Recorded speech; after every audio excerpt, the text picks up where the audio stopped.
Bonjour chers élèves, aujourd'hui je vais revoir avec vous quelques outils qui sont présentés en deuxième année mais qui sont importants pour les 2 à 4e année du collège.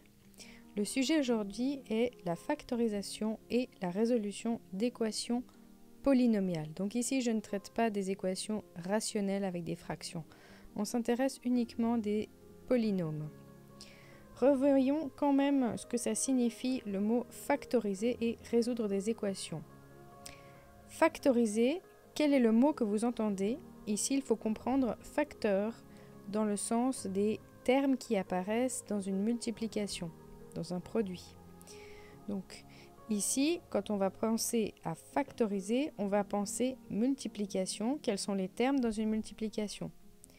Pour exemple, quand on prend 3 fois 4 égale 12, la multiplication ici est symbolisée par un point. Les facteurs de la multiplication sont le 3 et le 4.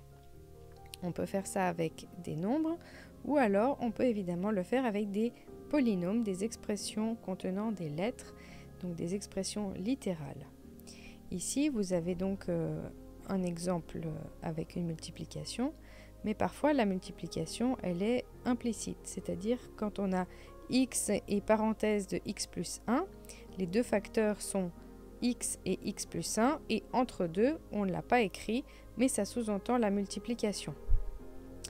Donc voilà pour factoriser. Donc le but, c'est de pouvoir écrire une expression sous cette forme-là, si c'est possible. Quant à résoudre une équation, qu'est-ce que ça veut dire? Eh bien, quand on pense à équation, tout de suite, on doit avoir en tête qu'il y aura une égalité. Si l'égalité est posée dès le départ, si notre équation est donnée avec une égalité, cela veut dire qu'on va faire plusieurs étapes pour la résolution. Et donc, entre les étapes, on ne mettra pas une égalité, mais on mettra une flèche. Selon le type d'équation, on mettra une flèche dans un sens ou une flèche dans un double sens, c'est-à-dire une équivalence. Avec les polynômes, eh bien, on va avoir le plus souvent une flèche à double sens. Prenons un exemple pour illustrer la résolution d'une équation. Par exemple, x carré plus x est égal à, allez, on prend quelque chose de simple, x plus x. Quand on a ce type d'équation, on a une égalité. Donc l'étape suivante, eh bien, on va faire des modifications. Donc on peut passer d'une étape à l'autre, mais on peut revenir à l'étape précédente. On a une équivalence, donc on note avec une flèche qui va dans les deux sens. On peut additionner x plus x qui donne 2x. On peut aussi faire moins 2x des deux côtés. On se retrouvera donc avec x carré moins x égale à 0. Et ici, on peut mettre x en évidence pour avoir x moins 1, entre parenthèses, donc égale 0. Pour résoudre ce type de problème, eh bien ici, nous avons factorisé. Et on a besoin d'un théorème, le théorème du produit nul. Un produit, c'est donc une multiplication nulle qui donne 0. Donc c'est un théorème qui ne marchera pas si vous avez autre chose que 0. Donc ici, on va prendre un produit qui donne 0. Si a fois b égale à 0, alors soit on a le a qui est égal à 0, soit le b qui est égal à 0. Donc ici, en revenant sur notre équation, vous avez x dans le rôle du a et x moins 1 dans le rôle du b. Donc on aura donc x qui est égal à 0, ou alors on aura le x moins 1 qui va être égal à 0. Pour le x égale à 0, on a déjà fini, on n'a plus rien besoin de résoudre. Mais l'autre partie, on peut encore trouver x égale à 1. Quand on résout une équation, on donne un ensemble solution. Résumons ces termes. Donc, qu'est-ce qu'on a dit? Quand on a une équation, on a une égalité. Quand on a une factorisation, on n'a pas une égalité à la base. Donc, on va la poser pour réécrire, mais on n'a pas une égalité à la base. Et on ne doit pas chercher x. Donc, pas d'ensemble de solutions, pas d'égalité, pas d'ensemble de solutions. Pour donc les équations, notre égalité est déjà placée ici à chaque fois de l'énoncé jusqu'à la fin, jusqu'à la dernière étape. Donc entre les étapes, on va noter des flèches. Est-ce que toutes ces explications sont claires, je l'espère. Maintenant, revenons aux différentes techniques de factorisation pour résoudre. Prenons tout d'abord la factorisation pour des équations de degré 1. Prenons un polynôme. Ici, on peut factoriser ce polynôme. Donc, on peut mettre 2 en évidence et x plus 2, ça va être facile de trouver le 0 du polynôme. Quand on met égal à 0, on pose une égalité qui n'était pas là au départ. Et alors, on va avoir forcément une seule possibilité puisque le 2 n'est pas égal à 0, mais le x plus 2 peut être égal à 0 dans le cas où x égale à moins 2. Ici, ce n'est pas un ensemble solution puisque nous n'avions pas une équation au départ. On a posé une équation, c'est un ensemble de 0 du polynôme ici nommé P. Passons maintenant au degré 2. Le degré 2, j'aimerais distinguer 3 cas avec vous. Premièrement, le cas où on aurait du degré 2, mais on n'a pas 3 termes, on a uniquement 2 termes. Donc trop souvent, je vois des fautes dans les épreuves et c'est bien dommage parce que c'est des cas très très simples. En tout cas, quand on les voit pour la première fois, ils sont très simples et après on les oublie alors qu'ils devraient être encore en mémoire comme des outils à utiliser régulièrement. Prenons un polynôme avec 2 termes et ces 2 termes qui contiendraient du x. Par exemple, x carré moins 2x. Pour factoriser ici, pas besoin de formule, pas besoin d'identité, juste une mise en évidence de x. Lorsque l'on pose une équation p de x égale à 0, on la pose, elle n'est pas là à la base. Donc on pose une équation, on va devoir mettre une flèche pour dire la prochaine étape, je vais utiliser cette mise en évidence, cette factorisation et résoudre mon équation. On a déjà vu donc le théorème du produit nul. Ici, on aura donc 2 solutions, x égale à 0 ou x égale à 2. Ce sont les zéros du polynôme. Donc on a 2 termes et les 2 contenaient du x. Mais on peut avoir 2 termes et les 2 termes ne contiennent pas du x. Par exemple, ici, un polynôme 4x carré moins 9. Ici encore, pas de formule, s'il vous plaît, de Viette du discriminant. Ici, on va appliquer une identité remarquable. On peut avoir un troisième cas où on va avoir 3 termes. Dans ce cas-là, vous aurez 2 techniques à disposition, mais on va d'abord s'occuper du cas où on a 2 termes avec un x carré et un terme constant. Ici, il faut penser à l'identité remarquable, puisque dès qu'on a un carré et une constante, il faut penser à a moins b fois a plus b. Donc ici, dans le rôle du premier terme, on a 2x. 2x fois 2x, ça fait bien 4x carré. Et 3 fois 3, ça fait bien 9. On a immédiatement les zéros. Donc factoriser, ça aide à trouver les zéros des polynômes ou des fonctions en général. Ça aide à trouver rapidement les solutions d'une équation. Pour le troisième cas que nous avons ici, on peut utiliser la formule du discriminant, donc b carré moins 4ac.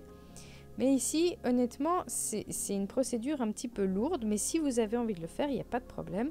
Donc, moins b plus ou moins racine de delta sur 2a, on a donc 2 possibilités, sauf que ici, comme delta égale à 0, on n'en a qu'une seule et on trouve moins 1. Donc, moins 1 c'est une seule possibilité, alors que dans les autres cas, on avait 2 possibilités. Ici, il faut se rendre compte qu'on avait donc une identité remarquable, et comme on a une parenthèse au carré, en fait, ça correspond à un 0 qui est double. C'est qu'on l'a 2 fois, en fait. C'est représenté donc 2 fois par la même parenthèse. C'est-à-dire qu'on aura x moins moins 1 qui correspond à x plus 1, et donc fois la même chose, donc x plus 1, qui nous donnait bien le x plus 1 au carré. Donc ici, vous avez identité, mise en évidence ou formule du discriminant. Passons maintenant au degré 3. Je vais distinguer encore une fois 3 cas dans le degré 3. Premier cas, on a un polynôme où on a à chacun des termes du x. Donc ici, je prends un exemple, x cube plus 2x carré plus x. On observe qu'on peut mettre en évidence un x. Et puis, on reconnaît ensuite le polynôme qu'on vient de quitter au degré 2. Et donc, on reconnaît qu'il y avait une identité remarquable. On a donc tout de suite les solutions. Ici, on en a 2, mais on aurait pu, dès qu'on a du degré 3, avoir au maximum 3 solutions. On peut imaginer, donc ici, on a un ensemble de 0, puisqu'on avait un polynôme, donc ce n'est pas un ensemble solution. Mais on peut imaginer une équation à résoudre qui amènerait du degré 3. L'idée avec les équations, ce n'est pas de développer les expressions que l'on trouve, mais au maximum, si possible, factoriser.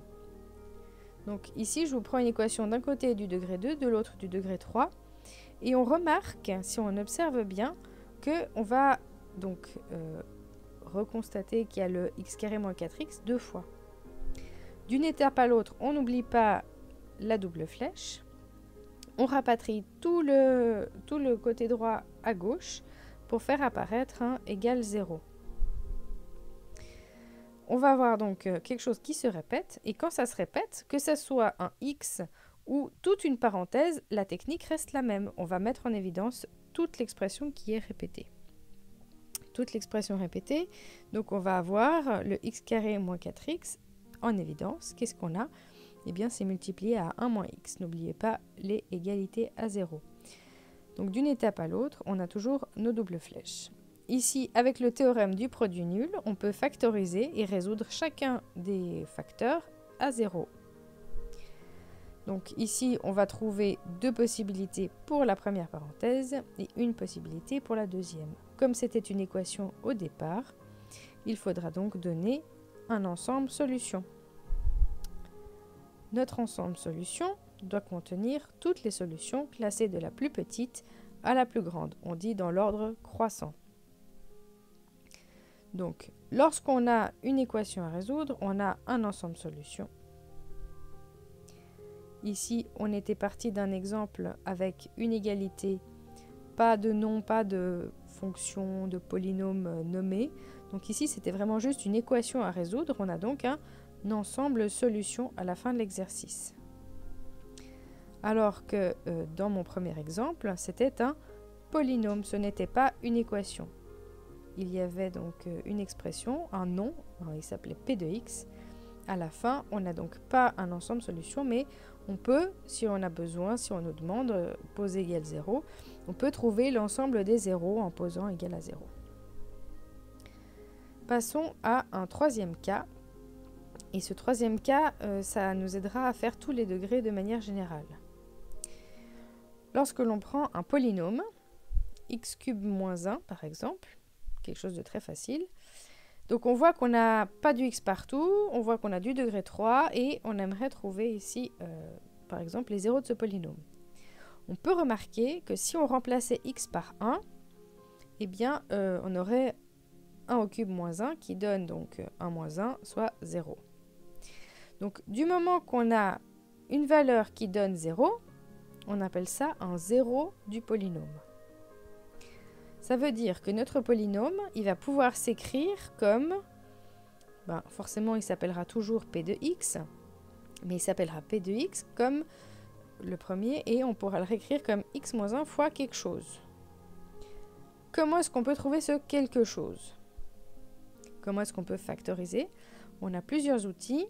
On a premièrement la division polynomiale. On pourrait aussi, si vous connaissez, utiliser le schéma de Horner.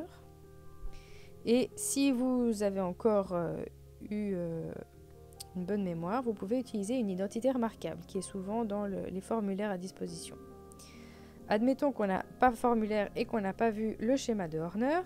Je vous propose donc de faire une division polynomiale. Donc ici, on va diviser le polynôme p de x par x moins 1. Alors, ici, on peut multiplier x par x carré pour obtenir x cube, et on remultiplie x carré par moins 1, donc on a moins x carré. On n'oublie pas de décaler le moins 1, parce que quand on va soustraire, on met bien une parenthèse, un moins, on distribue le moins, les x cubes partent des x carré, il en restera un seul, puisque moins fois moins, ça fait plus, et on descend le moins 1. Ensuite, on a donc x, fois x, ça fait x carré Et fois moins 1, ça fait moins x. Ensuite, on soustrait. Et puis, donc, nos x carrés vont se simplifier. On aura x qui reste. Et on redescend le moins 1. Ensuite, on a plus 1. Et 1 fois x, ça fait donc x. Et fois moins 1, ça fait moins 1. Donc, parenthèse, et on simplifie, on obtient bien 0. Si on n'a pas obtenu de 0, c'est qu'on a fait une faute parce qu'on s'était bien appliqué à calculer en haut et on savait que ça donnait 0 lorsque x est égal à 1.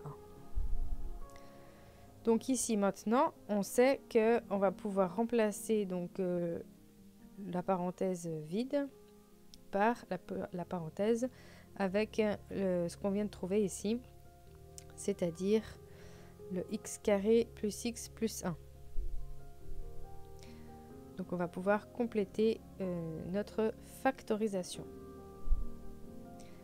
Donc ici x carré plus x plus 1. Donc après on peut se demander est-ce qu'il y aurait d'autres possibilités, est-ce que ce polynôme est égal à 0 dans un autre cas? Alors à ce moment, vu que c'est du degré 2 et qu'on n'a pas l'air très inspiré pour une identité remarquable, on peut chercher avec la formule du discriminant. Donc b c'est 1. b au carré, donc 1 au carré, moins 4 fois 1 fois 1, ça fait moins 3. C'est plus petit que 0, on sait que ça ne sera pas factorisable dans les nombres réels.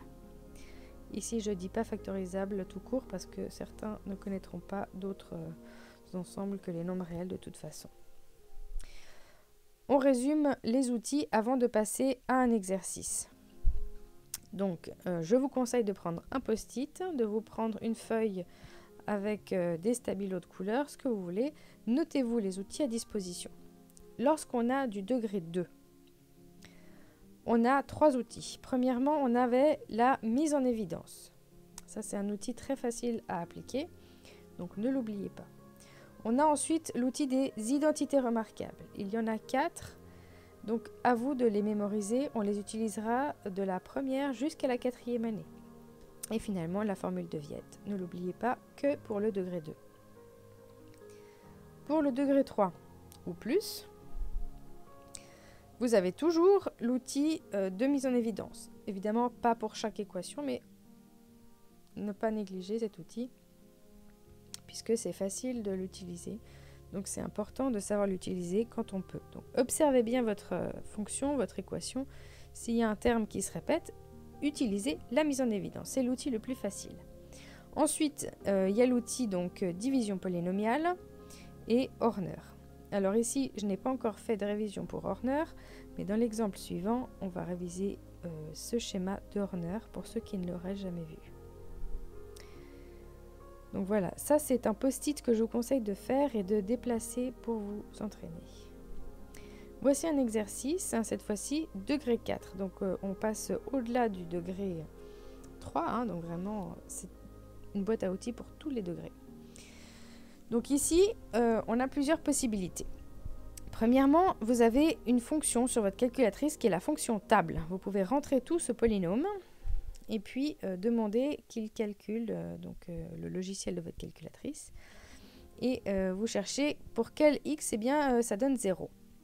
Autrement, vous en testez un ou deux et puis évidemment, on va essayer de chercher des valeurs simples. Par exemple, si on met 1, est-ce que ça donne 0? Eh bien ici, il se trouve que oui. Ça veut dire, comme dans notre précédent exemple, qu'on peut factoriser par x moins 1 fois quelque chose. Ça veut dire que notre polynôme, il est divisible par x moins 1. Donc, ici, divisible par x moins 1, je vais encore une fois recommencer une division polynomiale.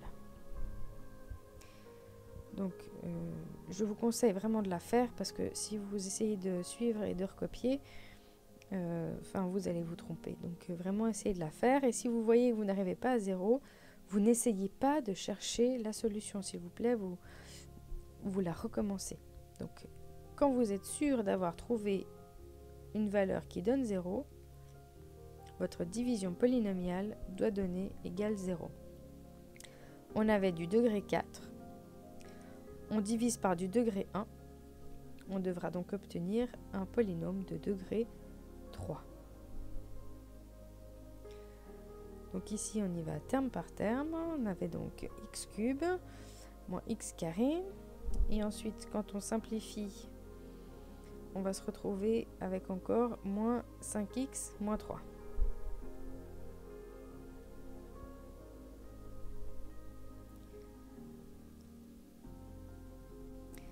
Voilà, maintenant, on a donc notre polynôme de degré 4 écrit comme un polynôme de degré 1 multiplié par notre polynôme de degré 3. Il va falloir qu'on cherche une autre solution, une autre valeur qui donne 0. En cherchant bien, avec la fonction table ou en testant, on trouve que en moins 1, ça donne aussi 0. On va ici appliquer le schéma de Horner uniquement sur la partie du degré 3, celle qu'on a obtenue à l'aide de la division polynomiale. Donc ici, le schéma, il va juste prendre les coefficients. Degré 3, c'est 1. Degré 2, c'est moins 1. Degré 1, c'est moins 5. Et degré 0, on a donc moins 3. La racine, le 0, c'est moins 1. Alors premièrement, on descend le premier coefficient. On le multiplie par moins 1. On additionne avec moins 1. On multiplie par moins 1. On additionne avec moins 5. On multiplie par moins 1. Et on additionne avec moins 3. Au final, vous devez obtenir 0. Ce 0, c'est le même 0 qu'on avait avec la division polynomiale. Donc si vous ne l'avez pas, c'est que vous êtes trompé, puisqu'on a quand même confiance qu'on avait bien évalué qu'en moins 1, ça donnait 0. Donc on va pouvoir réécrire notre polynôme, toujours avec notre x moins 1 qu'on avait juste avant, qu'on a trouvé en premier lieu, fois x plus 1 qu'on a obtenu grâce à l'évaluation de p qui donnait 0 lorsque x est égal à moins 1. Donc moins 1, ça fait plus 1. Et finalement, maintenant, on va trouver les coefficients donc, dans la dernière ligne du schéma de Horner. On diminue encore d'un degré, donc on était au degré 3, on passe au degré 2. Devant le degré 2, on a le 1. Devant le degré 1, on a moins 2. Et devant le degré 0, on a moins 3. Pour la dernière parenthèse, ici, on peut, donc, avec du degré 2, appliquer une identité remarquable ou une formule du discriminant de Viette. Ici, je vous propose donc de faire une identité remarquable, puisqu'on voit que x carré s'obtient en multipliant x par x. Le moins 3, c'est un produit de donc moins 3 et plus 1, qui donne bien moins 2 quand on additionne. On a donc ici tous les outils qui ont été révisés, et finalement, on peut encore regrouper, puisque x plus 1, on l'a 2 fois, comme étant x plus 1 entre parenthèses au carré. Quels sont les outils quand on résume ici? Les outils qu'on a donc utilisés sont le schéma de Horner qui était ici en rose pour la deuxième racine. On a utilisé premièrement la division polynomiale, après évidemment avoir recherché à la calculatrice une solution. Et puis évidemment, n'oublions pas notre classique identité remarquable. En troisième année, on s'intéresse à tous ces polynômes sur des fractions pour simplifier des fractions dans des calculs de limites. En quatrième année, on a besoin de résoudre des calculs avec des équations polynomiales puisque tout simplement, on doit trouver les intersections entre deux fonctions pour en calculer l'aire. Donc, toutes les années, on a besoin de ces outils qui sont développés en deuxième année. Ne négligez pas chaque année les outils que vous apprenez, ils reviendront. N'apprenez pas que pour une épreuve, apprenez pour le long terme. Comme le vocabulaire dans une langue pour pouvoir lire un livre, ici ce sont des outils nécessaires à la résolution de problèmes à chaque fois plus compliqués. Je vous souhaite de bonnes révisions et bon courage pour les épreuves qui arrivent bientôt.